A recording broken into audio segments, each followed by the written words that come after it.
दोस्तों अगर हम किसी भी कंपनी की एनालिसिस की बात करें तो कंपनी का शेयर होल्डिंग पैटर्न काफ़ी इंपॉर्टेंट रोल प्ले करता है, क्योंकि उससे भी काफ़ी चीज़ें पता लगती हैं कि कंपनी के अंदर क्या चल रहा है, कंपनी की आने वाली परफॉर्मेंस कैसी हो सकती है। अब इस चीज़ से मेरा ये मतलब नहीं है कि सिर्फ शेयर होल्डिंग पैटर्न को देखकर ही स्टॉक में इन्वेस्ट करना होता है, बट हाँ, कुछ चीज़ों का अंदाज़ा यानी कि कुछ चीज़ों की प्रेडिक्शन करी जा सकती है कंपनी के शेयर होल्डिंग पैटर्न की ओर से। अब दोस्तों जैसे कि आप लोग एक शेयर होल्डिंग पैटर्न यहाँ पर देख सकते हैं, and usually share holding pattern को 4 से 5 हिस्सों में डिवाइड किया होता है।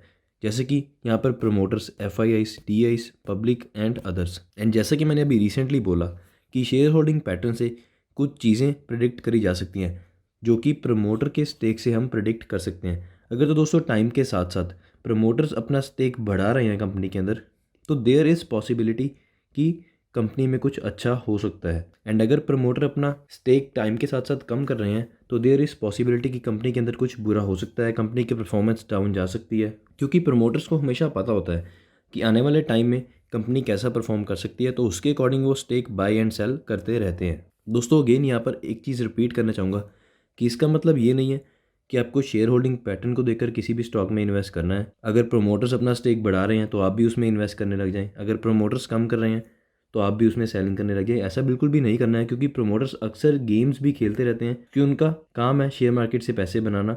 उनके पास काफ़ी बड़ी होल्डिंग्स होती हैं जिनका फ़ायदा अक्सर वो उठाते रहते हैं, और हमेशा रिटेल इन्वेस्टर्स इस चीज़ में फंस जाते हैं। बट जिस भी स्टॉक में प्रमोटर्स अपनी होल्डिंग बढ़ा रहे हैं, आप लोग उस कंपनी को अपने रेडार में रख सकते हैं, क्योंकि उसमें चांसेस हैं अच्छी न्यूज़ आने के। जैसे कि आप लोग इस कंपनी में देख सकते हैं दिसंबर 2018 में 50.14% की होल्डिंग हमें प्रमोटर की यहाँ पर देखने को मिल रही थी, तो वो कंटिन्यूसली इसमें बाइंग देखने को यहाँ पर हमें मिल रही है। तो सितंबर 2020 तक तो कांस्टेंट रही, उसके बाद आप लोग देख सकते हैं 55% की, देन 65% की, अभी तक सितंबर के क्वार्टर तक हमें देखने को मिली 2021 में।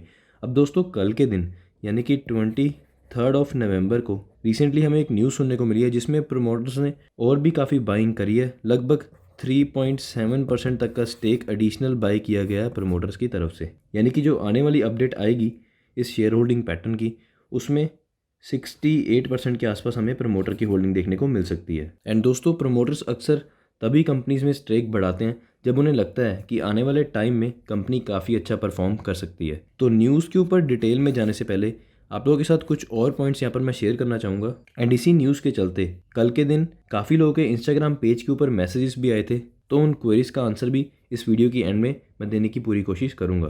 तो दोस्तों आप लोग यहाँ पर देख सकते हैं, मैंने ये एनएसए की ऑफिशियल वेबसाइट पर कल का डाटा निकाला है। कंपनी के नाम की बात करें तो वेदांता लिमिटेड की यहाँ पर बात हो रही है, जिसका टिकर सिंबल आप लोग यहाँ पर देख सकते हैं VEDL। तो 23 नवंबर को ट्रेडेड क्वांटिटी बहुत ही ज़्यादा ट्रेडिंग हमें यहाँ पर होती हुई नजर आई। इस शेयर के अंदर 33 करोड़ से भी ज़्यादा की क्वांटिटी ट्रेड हुई, जिसमें से डिलीवरेबल क्वांटिटी 46% की यहाँ पर हमें देखने को मिल रही है, लगभग 15 करोड़ के आसपास की। एंड दोस्तों ऑब्वियस ही बात है, अगर कंपनी के अंदर बाइंग होगी, इतनी बड़ी बाइंग, तो स्टॉक में तेज़ी तो हमें देखने को मिलेगी ही मिलेगी।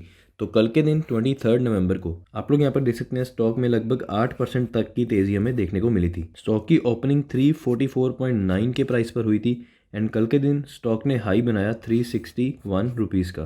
तो दोस्तों न्यूज़ डिटेल में आप लोग यहाँ पर देख सकते हैं वेदांतास प्रमोटर्स, वेदांता नीदरलैंड्स ये एक कंपनी का नाम है जो कि कंपनी के प्रमोटर्स ही हैं, एंड ट्विन स्टार होल्डिंग्स। तो इन दो प्रमोटर्स के द्वारा कल के दिन 137 मिलियन शेयर्स बाय किए गए, या फिर आप लोग बोल सकते हैं लगभग 3.7% कंपनी का स्टेक। एंड किस प्राइस पर बाय किए गए वो भी आप लोग यहाँ पर देख सकते हैं, 349.7 रुपीज़ अ पीस, यानी कि इस शेयर प्राइस के ऊपर लगभग 138 मिलियन शेयर्स बाय किए कल के दिन, यानी कि 23 नवंबर को। एंड दोस्तों जिन लोगों को नहीं पता इस वेदांता कंपनी के बारे में, यानी कि इसकी मैनेजमेंट के बारे में, तो उनको यहाँ पर मैं बताना चाहूँगा कि कुछ टाइम पहले कंपनी की मैनेजमेंट ने ये कोशिश करी थी कि कंपनी के स्टॉक्स को डी लिस्ट करवाया जाए मार्केट से। एंड जो ऑफर प्राइस शेयर होल्डर्स को दिया जा रहा था, यानी कि रिटेलर्स को बहुत कम का, लगभग फ्री के भाव पर शेयर्स को डी लिस्ट करवाने की कोशिश यहाँ पे करी जा रही थी। तो फिर हमें LIC बीच में आती हुई नज़र आई, एंड LIC ने एक्शन लिया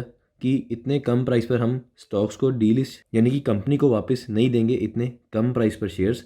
तो फिर वेदांता सक्सेसफुली डी लिस्ट नहीं करवा पाई थी अपने इस स्टॉक्स को। तो उसके बाद प्रमोटर्स की तरफ से धीरे धीरे स्टेक में हमें बाइंग नज़र आ रही है। एंड कल के दिन तो बहुत ही बड़ी बाइंग आप लोगों ने देखी, 3.7% स्टेक एक ही दिन में प्रमोटर्स के द्वारा बाय किया गया। एंड दोस्तों एक और न्यूज़ जो कि हमें लगभग 5-6 दिन पहले सुनने को मिली थी इस कंपनी के रिलेटेड, वो ये थी कि कंपनी अपने बिजनेसेस को यहाँ पर डी मर्ज करना चाहती है, जिसके रिलेटेड अनाउंसमेंट सुनने को मिली थी कि it is looking at listing its aluminium, iron and steel and oil and gas verticals as separate entities. तो इन सभी बिजनेस को, एल्यूमिनियम का, आयरन एंड स्टील का, ऑयल एंड गैस का, सभी की अलग अलग लिस्टिंग यहाँ पर वेदांता करवाना चाहती है। एंड दोस्तों आप लोग यहाँ पर देख सकते हैं कि ये न्यूज़ हमें नवंबर 18 को यहाँ पर सुनने को मिली थी। एंड मार्केट ने काफ़ी निराशा भी दिखाई थी इस न्यूज़ के चलते, क्योंकि पहले कंपनी डी लिस्ट करवाना चाहती थी शेयर्स को, तो डी लिस्ट नहीं करवा पाई। उसके बाद अपना प्लान चेंज कर दिया, डी मर्जर के प्लान पर आ गई कंपनी की मैनेजमेंट। तो कभी डी लिस्ट, कभी डी मर्जर। एंड जैसे ही ये डी मर्जर की न्यूज़ अनाउंस हुई थी, मार्केट ने इसे काफ़ी नेगेटिव लिया। एंड आप लोग देख सकते हैं 18 नवंबर को हमें स्टॉक में 8.5% तक की गिरावट देखने को मिली थी। एंड वो गिरावट सिर्फ इसी डी मर्जर की न्यूज़ के चलते थी। हालांकि जब भी डी मर्जर की न्यूज़ आती है तो एक पॉजिटिव न्यूज़ होती है कंपनी के लिए, क्योंकि कंपनी की वैल्यू अनलॉकिंग को लेकर ही हमेशा डी मर्ज किया जाता है। बट वेदांता में मैनेजमेंट को लेकर काफ़ी क्वेश्चंस रेज करे जा रहे थे पहले से, जब से मैनेजमेंट ने कंपनी को डी लिस्ट करवाने की कोशिश करी थी। एंड शेयर होल्डर्स को इतने कम पैसे दिए जा रहे थे उस टाइम पर। एंड सारे के सारे रिटेलर सिर्फ LIC के कारण उस टाइम हमें बचते हुए नजर आए। अब दोस्तों जैसा कि मैंने वीडियो की स्टार्टिंग में बोला था कि हमारे इंस्टाग्राम पेज के ऊपर इस न्यूज़ के रिलेटेड काफ़ी क्वेश्चंस पूछे गए थे। एंड उनमें से एक मोस्ट कॉमन आस्क्ड क्वेश्चन था, जो कि था कि अब जैसे कि प्रमोटर्स इतनी ज़्यादा बाइंग कर रहे हैं कंपनी के अंदर, तो कंपनी में कुछ अच्छा होने वाला है डेफिनेटली। इसके चलते क्या हमें स्टॉक को बाय करना चाहिए? तो दोस्तों यहाँ पर हर किसी का अपना पॉइंट ऑफ व्यू होता है। अगर आप मेरे पॉइंट ऑफ व्यू की बात करें तो मैं बिल्कुल भी प्रेफर नहीं करूँगा कि आप इस कंपनी के अंदर स्टॉक की बाइंग करें, क्योंकि आपको पता है जब डी लिस्टिंग की न्यूज़ सामने आई थी, जो कि मैंने अभी रिसेंटली एक्सप्लेन करी, तब अगर LIC बीच में ना आती तो रिटेल इन्वेस्टर्स फंस जाते एंड काफ़ी कैपिटल अपनी लूज़ कर देते। एंड ये सारा सिर्फ और सिर्फ वेदांता की मैनेजमेंट के कारण होता, यानी कि मैनेजमेंट अपने रिटेल शेयर होल्डर्स का बिल्कुल भी ध्यान नहीं रख रही थी उस टाइम पर। एंड बहुत ही कम प्राइस पर कंपनी को डी लिस्ट करवाना चाहती थी, यानी कि कंपनी के शेयर होल्डर्स को उनके शेयर्स के बदले काफ़ी कम पैसे दिए जा रहे थे, जो कि उनके बाइंग प्राइस से भी काफ़ी कम थे। तो आप खुद सोचिए, जिस कंपनी की मैनेजमेंट ही ऐसी है जो कि अपने शेयर होल्डर्स का बिल्कुल ध्यान नहीं रखती है, आप ऐसी कंपनी में क्यों इन्वेस्ट करना चाहेंगे? क्योंकि कंपनी की मैनेजमेंट ही होती है जिसके कारण कंपनी अच्छा ग्रो करती है। एंड मैनेजमेंट ही होती है जो कि अपने शेयर होल्डर्स का भी ध्यान रखती है, जिसके कारण शेयर होल्डर्स की भी वेल्थ ग्रो होती है। तो जब मैनेजमेंट के ऊपर ही यहाँ पर क्वेश्चंस खड़े हो जाते हैं, बिल्कुल अच्छी परफॉर्मेंस नहीं देती है, शेयर होल्डर्स का बिल्कुल भी ध्यान नहीं रखती है, तो ऐसी कंपनी में मैं तो बिल्कुल भी इन्वेस्ट नहीं करना चाहूँगा अपना पैसा। बट फिर भी अगर आप लोग रिस्क लेना चाहते हैं तो आप बिल्कुल थोड़ी कैपिटल, जिसके लूज़ होने का आपको बिल्कुल भी दुख ना हो कि अगर आपकी वो कैपिटल चले जाए, तो आप वेदांता में थोड़ी बहुत बाइंग कर सकते हैं, क्योंकि देयर आर चांसेस कि अच्छी न्यूज़ हमें सुनने को मिल सकती है, क्योंकि प्रमोटर्स लगातार कंपनी के अंदर स्टेक बढ़ाते हुए नज़र आ रहे हैं। तो आप अपनी थोड़ी सी कैपिटल का रिस्क ले सकते हैं अगर आप लेना चाहते हैं, बट आप ध्यान रखें कि इतनी ही कैपिटल लगाएं जिसके जाने पर आपको बिल्कुल भी दुख ना हो। एंड दोस्तों अगर आप लोगों की कोई और क्वेरी है इस वीडियो के रिलेटेड, तो आप लोग नीचे दिए गए हुए इंस्टाग्राम लिंक के ऊपर क्लिक करके अपनी क्वेरीज हमारे इंस्टाग्राम पेज के ऊपर पूछ सकते हैं। हम आपकी क्वेरीज को आंसर करने की पूरी कोशिश करते हैं। आशा करता हूँ आपको आज की ये वीडियो अच्छी लगी होगी। अच्छी लगी तो इसे लाइक ज़रूर करना। एंड ऐसे ही मार्केट की डेली अपडेट्स को मिस ना करने के लिए मेरे इस चैनल को सब्सक्राइब करके बेल आइकन पर क्लिक करके नोटिफिकेशंस को ऑन कर लें। धन्यवाद दोस्तों आज की इस वीडियो को देखने के लिए।